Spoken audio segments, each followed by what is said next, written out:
فصل فی متعلقات النصوص، یہ فصل ہے نصوص کے متعلقات کے بیان میں۔ نص کہتے ہیں کسی حکم کو، نص کہتے ہیں عبارت کو، نص کہتے ہیں جملے کو۔ تو مطلب کیا نکلے گا متعلقات النصوص کا؟ کہ معانی نصوص سے متعلق یہ فصل ہے۔ جی، فصل فی متعلقات النصوص ای فصل فی معانی النصوص، کہ نصوص کے جو معنی نکلتے ہیں، جو مفاہیم نکلتے ہیں، اس سے جو احکامات نکلتے ہیں اور یا اس سے جو احکامات مستنبط ہوتے ہیں، اس کی پوری تفصیل کی یہ فصل ہے۔ سمجھ آئی بات؟ چنانچہ آپ دیکھیں کہ کبھی تو عبارت سے بات سمجھ میں آ جائے گی، کبھی اس سے ایک اشارہ ملے گا، اس سے بھی ایک مسئلہ سمجھ میں آئے گا، جی، کبھی اقتضاً اس سے کچھ بات سمجھ میں آئے گی۔ یعنی ایک نص ہے، ایک جملہ ہے، اس سے کیا کیا چیزیں مستنبط ہوتی ہیں، نکلتی ہیں۔ چونکہ مختلف چیزیں ہیں اور مختلف حیثیتوں سے مختلف چیزوں کا وجود ہو رہا ہے، اس لیے یہ کیسے کہہ دیں کہ احکام النصوص، یا یہ کہہ دیں کیسے کہہ دیں کہ معانی النصوص، اس لیے سب سے بہتر لفظ تھا کہ یہ کہیں متعلقات النصوص، کہ جو بھی اس سے متعلق ہے، نص سے متعلق جو بھی بات ہے وہ سب کا بیان اس میں ہونے گا۔ چنانچہ فرماتے ہیں کہ سنیے بھائی، نعنی بہا عبارت النص و اشارت النص و دلالت النص و اقتضاء النص۔ یہاں عبارت کے اوپر جی زبر کیوں آ رہا ہے؟ کہ نعنی فعل ہے، جی، فعل بفاعل بھی ہے، اور اس لیے یہاں پہ یہ مفعول واقع ہو رہا ہے، اس لیے زبر آ رہا ہے اس کے اوپر۔ فرماتے ہیں کہ متعلقات النصوص سے ہماری مراد چار چیزیں ہیں: عبارت النص اور اشارت النص اور دلالت النص اور اقتضاء النص، یہ ہماری مراد ہے۔ چونکہ چار چیزیں ہیں، عبارت ایک ہے، اس لیے ہم عبارت النص کہہ دیں تو اشارت النص نکل جائے گا، اشارت النص کہہ دیں تو دلالت النص نکل جائے گا۔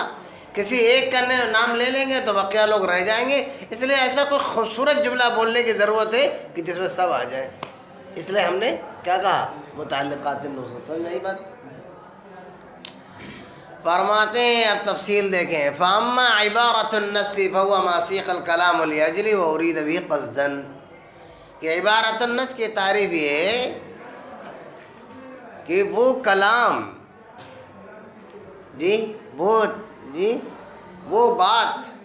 وہ بات جس کے لیے کلام کو لایا گیا ہے اور اس کلام سے قصداً اسی کا ارادہ بھی کیا گیا ہو، تو اسے عبارت النص کہیں گے۔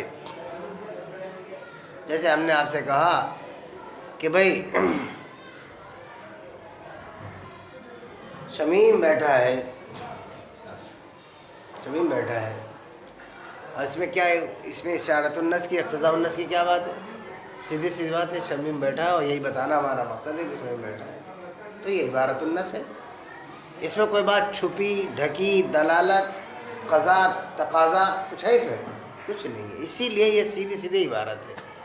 اور جب کوئی بات بولی جائے اس سے وہی چیز مراد ہو جو لفظ میں بولی جا رہی ہے، بس اسی کو عبارت النص کہتے ہیں۔ فرماتے ہیں وَأَمَّا إِشَارَةُ النَّصِ فَهِيَ مَا ثَبَتَ بِنَظْمِ النَّصِ مِنْ غَيْرِ زِيَادَةٍ، کہ اشارت النص کہتے ہیں وہ بات جو نظم نص سے ثابت ہو جائے، یعنی نص کی جملے سے، نص کے الفاظ سے سمجھ میں آ جائے، من غیر زیادت، بغیر اس میں کوئی لفظ بڑھائے، ہم اپنی طرف سے کوئی لفظ نہ بڑھائیں، بات تو عبارت النص کی رہے لیکن اس میں پھر بھی کوئی ایسی بات ہے جس سے کوئی اشارہ ملتا ہے، جس سے کوئی دوسری بات سمجھ میں آتی ہے، اسے اشارۃ النص کہتے ہیں۔ وَهُوَ غَيْرُ ظَاهِرٍ مِنْ كُلِّ وَجْهٍ، اور وہ پورے طریقے سے ظاہر نہ ہو، کیونکہ پورے طریقے سے جو ظاہر ہوتا ہے اسے عبارۃ النص کہتے ہیں۔ وَلَا سِيقَ الْكَلَامُ لِأَجْلِهِ، اور کلام کو اس مقصد سے لایا بھی نہیں کیا، استعمال بھی نہیں کیا، لیکن پھر بھی کوئی چیز سمجھ میں آ رہی ہے اس پہ۔ تو یہ تھی تعریف عبارۃ النص کی اور اشارۃ النص کی۔ تو اگر آپ نے تعریف کی ہے عبارۃ النص کی اور اشارۃ النص کی، تو اب جو مثال آئے گی اس مثال میں بھی دو باتیں ہوں گی کہ یہی عبارت النص کس اعتبار سے ہے اور اشارۃ النص کس اعتبار سے ہے۔ جی، جب دونوں کی مثالیں ایک ساتھ میں ہیں، دونوں کی تعریف ایک ساتھ میں ہے، تو دونوں کی مثالیں بھی ایک ساتھ میں آئیں گی۔ رہی مثال یہ فرماتے ہیں، دیکھو ہم ایک آیت پڑھنے جا رہے ہیں، اسی سے آپ کو عبارۃ النص ملے گا اور اسی میں آپ کو اشارۃ النص ملے گا۔ اب آپ کو دیکھنا ہے کہ یہ عبارۃ النص ہے یا اشارۃ النص ہے، اور جواب کیا ہے کہ دونوں ہے۔ جواب کیا ہے؟ دونوں ہے۔ مثاله في قوله تعالى للفقراء المهاجرين الذين أخرجوا من ديارهم، کہ یہ غنیمت کا مال ان فقراء مہاجرین کے لیے ہے جنہیں ان کے گھروں سے نکال دیا گیا ہے۔ جی، یہ ترجمہ ہے فَإِنَّهُ سِيقَ لِبَيَانِ اسْتِحْقَاقِ الْغَنِیمَةِ، چنانچہ یہ آیت غنیمت کے استحقاق کو بیان کرنے کے لیے لائی گئی ہے، یعنی یہ بتانے کے لیے لائی گئی ہے کہ وہ مہاجرین جو فقیر ہیں وہ غنیمت کے یا زکوٰۃ کے یا غنیمت کے مستحق ہیں۔ جی، انما الصدقات للفقراء والمہاجرین، انما الصدقات للفقراء والمساکین جی سب ہے نا اس میں۔ یہاں پہ زکوٰۃ کے مصارف بیان کرنا نہیں، غنیمت مال اس کو کہتے ہیں جو لشکر کے درمیان تقسیم کیا جاتا ہے۔ جی، فرماتے ہیں کہ اس غنیمت کے مال کا مستحق کون ہے؟ فرماتے ہیں کہ فقراء مہاجرین پہ اس کے مستحق ہے۔ ویسے تو جو لوگ اسلامی لشکر میں ہوتے ہیں، جہاد کرتے ہیں، ان کے درمیان تقسیم کیا جاتا ہے، وہ اس کا 5واں حصہ جو خمس ہوتا ہے وہ بیت المال میں جمع ہوتا ہے، 4 حصے اس کے تقسیم ہوتے ہیں، لیکن وہ مال جو جمع کیا جاتا ہے اس کا مستحق کون ہوتے ہیں؟ فرماتے ہیں فقراء مہاجرین۔ تو فقراء مہاجرین غنیمت کا استحقاق رکھتے ہیں، ان کا حق بنتا ہے، یہ بات بیان کرنے کے لیے یہ آیت لائی گئی ہے۔ فصار نصا فی ذالک، تو بیان استحقاق غنیمت کے سلسلے میں یہ آیت نص ہے۔ وقد ثبت فقر بنظم النص، لیکن نظم نص سے یعنی اس جملے سے ان کا فقر بھی ثابت ہو رہا ہے۔ جی، فکان اشارۃ، اس سے یہ اشارۃ النص ہے، یہ اشارۃ النص ہے۔ یعنی اس آیت میں اشارۃ النص دو اعتبار سے ہے، سمجھو۔ ایک اعتبار سے اشارۃ النص یہ ہے کہ اس میں مہاجرین کا فقیر ہونا ثابت ہو رہا ہے، جبکہ قرآن کی یہ آیت ان کے فقر کو بیان کرنے کے لیے نہیں لائی گئی ہے، وہ تو استحقاق کی غنیمت کو بیان کرنے کے لیے لائی گئی ہے، لیکن ساتھ ساتھ میں ان مہاجرین کا، وہ مہاجرین اسے کہتے ہیں جو دین کے لیے اپنے گھر بار کو چھوڑ کے چلا ہے۔ جو گھر بار کو چھوڑ کے چلا آتا ہے وہ فقیر کیسے ہو جائے گا؟ وہ فقیر کیسے ہو جائے گا؟ جس آدمی کی جاگیر موجود ہے وہ فقیر کیسے ہو جائے گا؟ تو اس سے یہاں سے یہ ثابت ہو رہا ہے کہ قرآن یہ بات کہہ رہا ہے کہ جو مہاجرین ہیں یہ فقیر بھی ہیں، یہ فقیر ہیں، اور اس آیت سے ان کا فقر ثابت ہو رہا ہے، یہ اشارۃ النص ہے۔ ایک بات تو یہ ہے، اشارۃ النص سے ایک اور بھی بات سمجھ میں آ رہی ہے، اور وہ کیا ہے؟ فرماتے ہیں سنیے، فکان اشارۃً، تو گویا اشارہ ہے اس بات کی طرف ان استیلاء الکافر علی مال المسلم سبب لثبوت الملک للکافری، کہ کافر کا غلبہ حاصل کر لینا یا قبضے میں لے لینا یا اس کو اپنے قبضے میں کر لینا، جی، مسلمان کے مال کو، یہ سبب ثبوت ملک ہے، سبب ثبوت ملک ہے، یعنی کافروں کی ملکیت کا سبب ہے۔ استیلاء جو ہے، استیلاء الکافری علی مال المسلمی سبب لثبوت ملک الکافری، سمجھ گئی بات؟ اذ لو كانت الاموال باقیۃ علی ملکہم، اس لیے کہ اگر یہ اموال مسلمانوں اور مہاجرین مسلمانوں کی ملکیت میں ہی باقی رہ جائیں تو لا یثبت فقرہم، تو ان کا فقر ثابت نہ ہوگا۔ قرآن اگر کہتا ہے کہ یہ فقیر ہیں تو اس کا یہ مطلب ہے کہ ان کا جو مال یا جائیداد ہے اس کا کوئی اور مالک ہو چکا ہے، اور مہاجر کہتے ہی اسے ہیں جو اپنی چیزوں کو چھوڑ کر کے چلا آیا ہو۔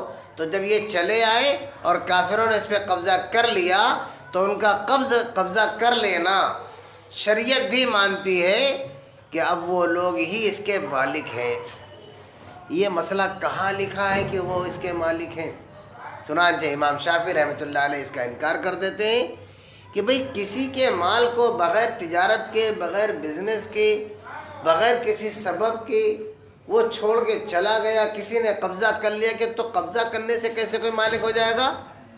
یہ تو کوئی سینس نہیں ہے، یہ کوئی بات نہیں ہے، اس کو سبب ثبوت ملک کہنا تو عقل کے خلاف بات ہے۔ چنانچہ امام شافعی رحمۃ اللہ علیہ اس کو نہیں مانتے۔ لیکن حنفیہ کا مسئلہ یہ ہے کہ علماء احناف کہتے ہیں کہ نہیں، اپنے مال کو چھوڑ کر کے دوسرے علاقے میں چلے جانا اور کافروں کا مسلمانوں کے مال پر قبضہ کر لینا اور قبضہ کر کے دارالحرم میں لے کے چلے جانا، یہ سبب ثبوت ملک بھی ہے، سبب ثبوت ملک بھی ہے۔ یہ کہاں سے معلوم ہوا؟ یہ کہاں سے معلوم ہوا؟ علماء احناف سے سوال ہے، یہ آپ کو کہاں سے معلوم ہوا؟ وہ فرماتے ہیں ہمیں اشارۃ النص سے معلوم ہوا، ہمیں اشارۃ النص سے معلوم ہوا۔ کہاں ہے اشارۃ النص؟ کہتے اشارۃ النص یہ ہے کہ للفقراء المہاجرین الذین اخرجوا من دیارہم، قرآن کہتا ہے کہ جو یہ مہاجرین ہیں یہ فقیر ہیں، اس لیے یہ غنیمت کے مستحق ہیں۔ تو فقیر تو تبھی آدمی ہوگا جب اس کی ملک سے اس کی جائیداد نکل جائے، اور جائیداد کے دو مالک نہیں ہو سکتے، ایک ہی آدمی مالک ہوگا، یا تو یہ مالک ہوں گے یا وہ مالک ہوں گے، اور فقیر آدمی اس وقت تک نہیں ہوگا جب تک کہ اس کے ملک سے اس کی جائیداد نکل نہ جائے۔ ان کو فقیر کہنا یہ اس بات کا ثبوت ہے کہ ان کی جائیداد کا مالک کوئی اور ہو چکا ہے۔ آئی بات سن، یہ اشارۃ النص سے معلوم ہوا۔ تو یہی تھی اتنی بات کہ یہ عبارۃ النص ہے اور یہ اشارۃ النص ہے۔ اب اس میں مزید کیا کہا جائے کہ جی مزید کی تو کوئی ضرورت نہیں ہے، لیکن یہ ہے کہ ہم قاسمی بننے جا رہے ہیں، ہم ندوی بننے جا رہے ہیں، اور ہم فاضل بننے جا رہے ہیں، اور یہ مفتی بننے جا رہے ہیں، اس لیے ہم کو تھوڑا سا اور مثالوں سے سمجھا دیجئے تو کچھ زیادہ مزہ آ جائے گا۔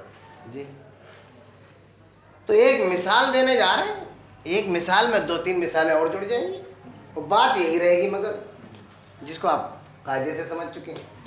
جی فرماتے ہیں وَيُخَرَّجُ مِنْهُ الْحُكْمُ فِي مَسْأَلَةِ الْإِسْتِيلَاءِ، تو اسی سے مسئلہ استیلاء کا حکم بھی نکلے گا۔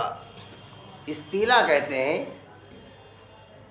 استیلاء کے یہ بھی معنی ہیں کہ کسی جیت کو، فتح کو بھی استیلاء کہتے ہیں، فتح کو۔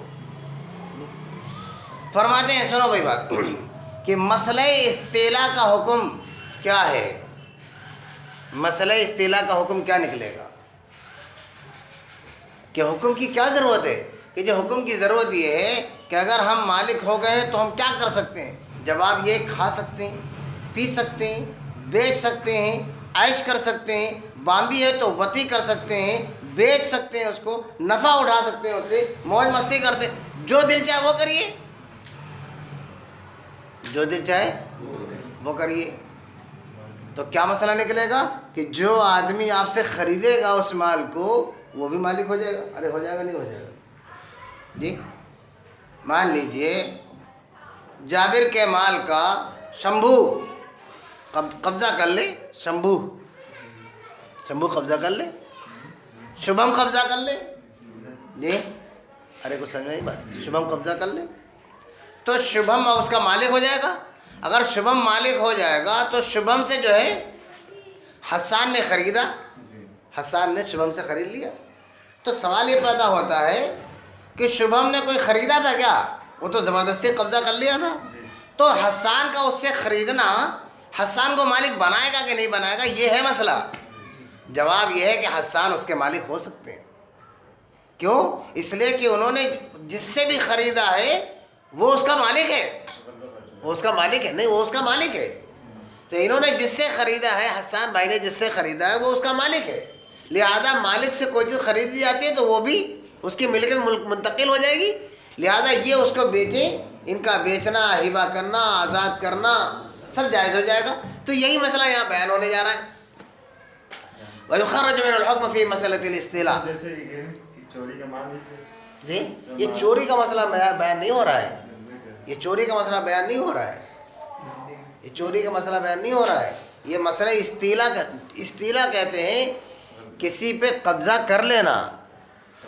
یہ صرف جو ہے ہجرت کے مسئلے میں ہی بیان ہو رہا ہے. ہجرت کے مسئلے میں جیسے دیکھو, ہجرت کے مسئلے میں کیا ہے کہ جب بھی کوئی اسلامی لشکر جب کسی ملک پر اور کسی شہر پر جب یلغار کرتا ہے جی, تو ان کا سارا کچھ جو ہمارے قبضے میں آتا ہے وہ ہمارا ہو جاتا ہے. یہ بھی تو غلط ہے. ہمارا کیسے جو ہو گیا؟ لیکن قانون ہے یہ قانون ہے کہ نہیں؟ ان کی عورتیں ہماری باندھی ہو جائیں گی, ان کی بیویاں, ان کی بیٹیاں سب ہماری ہو جائیں گی.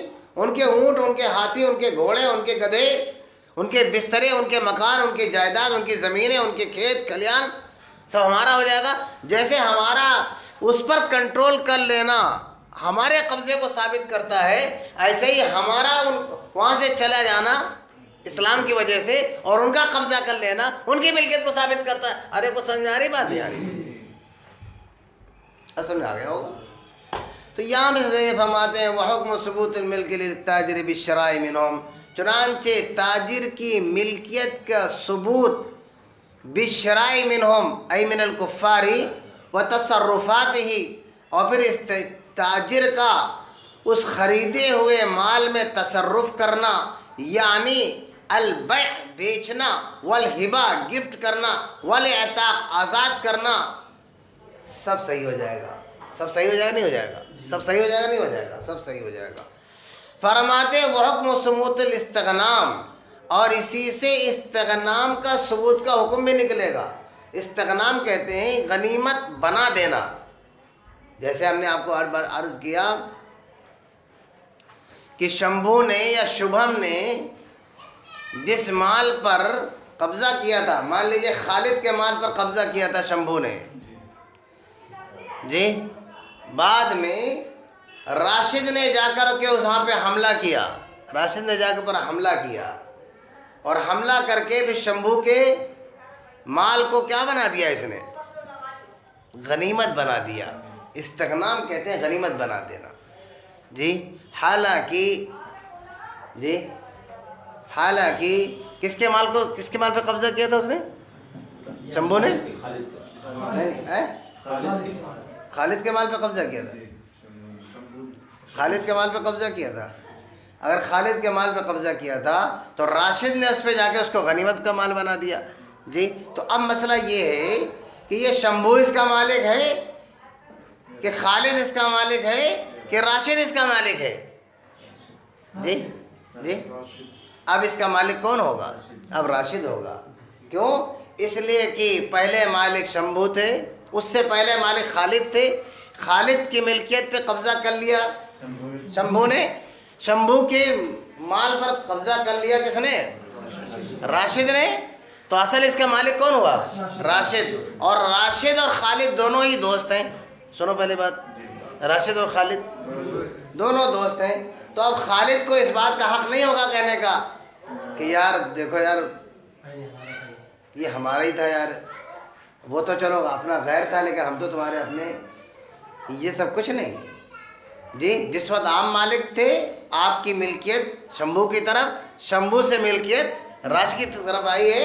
اب اگر آپ کو وہ مال چاہیے خالد کو، تو خالد کو پھر راشد سے خریدنا ہی ہوگا۔ آئی بات، یہ ہے مسئلہ۔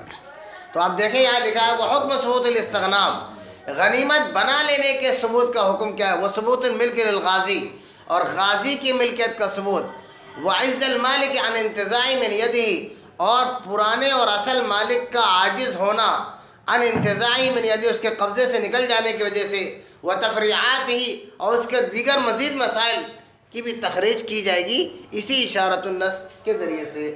کچھ سمجھ میں آئی بات؟ مزید تفریعات کیا ہو سکتی ہیں؟ بس بات یہیں پہ ختم کر دیتے ہیں نا۔ مزید تفریعات کیا ہو سکتی ہیں؟ مزید تفریعات یہ ہو سکتی ہیں کہ مان لیجئے کہ راشد جو ہے اگر اس کی باندی پر، اس کی باندی اس کے راشد کے قبضے میں آ گئی تو وہ اس سے وطی کر سکتا ہے، نہیں کر سکتا؟ خالد اس کا دوست ہے، وہ کہے گا ابے کیا کر رہے ہو بھائی، میری ہے جی، تو خالد کی نہیں ہے، وہ راشد کی ہی ہے۔ راشد اس سے وطی بھی کر سکتا ہے، راشد اس کو ولد جی ولد بنا سکتا ہے، اور راشد اس کو بیچ سکتا ہے، اور جو دل چاہے وہ کر سکتا ہے۔ یہ وہ تفریعات ہی